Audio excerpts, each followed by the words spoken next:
Chapter 24.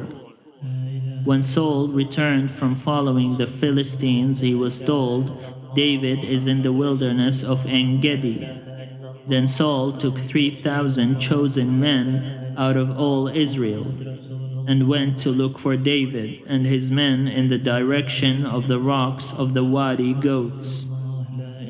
He came to the sheepfolds beside the road, where there was a cave, and Saul went in to relieve himself. Now David and his men were sitting in the innermost parts of the cave. The men of David said to him, "Here is the day of which the Lord said to you, I will give your enemy into your hand, and you shall do to him as it seems good to you." Then David went and stealthily cut off a corner of Saul's cloak.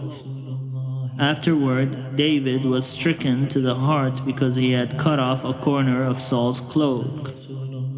He said to his men, "The Lord forbid that I should do this thing to my Lord, the Lord's anointed, to raise my hand against him, for he is the Lord's anointed." So David scolded his men severely and did not permit them to attack Saul. Then Saul got up and left the cave and went on his way. Afterwards, David also rose up and went out of the cave and called after Saul, "My lord, the king." When Saul looked behind him, David bowed with his face to the ground and did obeisance.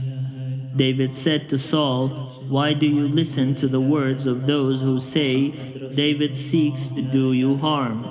This very day your eyes have seen how the Lord gave you into my hand in the cave, and some urged me to kill you, but I spared you.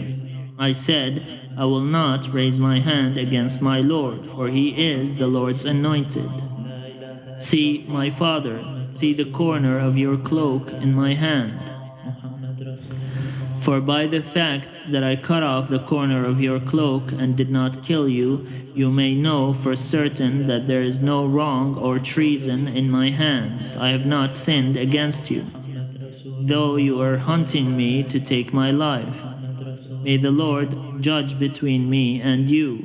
May the Lord avenge me on you, but my hand shall not be against you.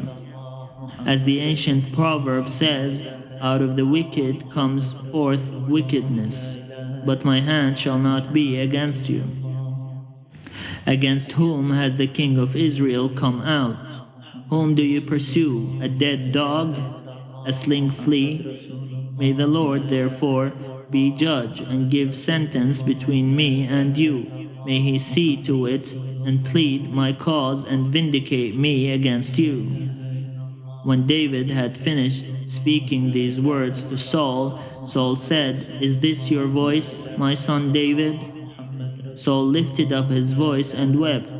He said to David, "You are more righteous than I, for you have repaid me good, whereas I have repaid you evil.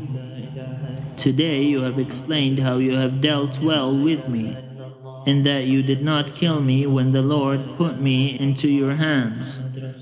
For who has ever found an enemy and sent the enemy safely away? So may the Lord reward you with good for what you have done to me this day. Now I know that you shall surely be king, and that the kingdom of Israel shall be established in your hand. Swear to me, therefore, by the Lord, that you will not cut off my descendants after me, and that you will not wipe out my name from my father's house."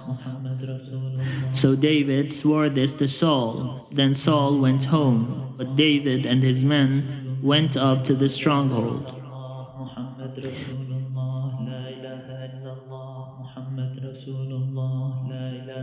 الله محمد رسول الله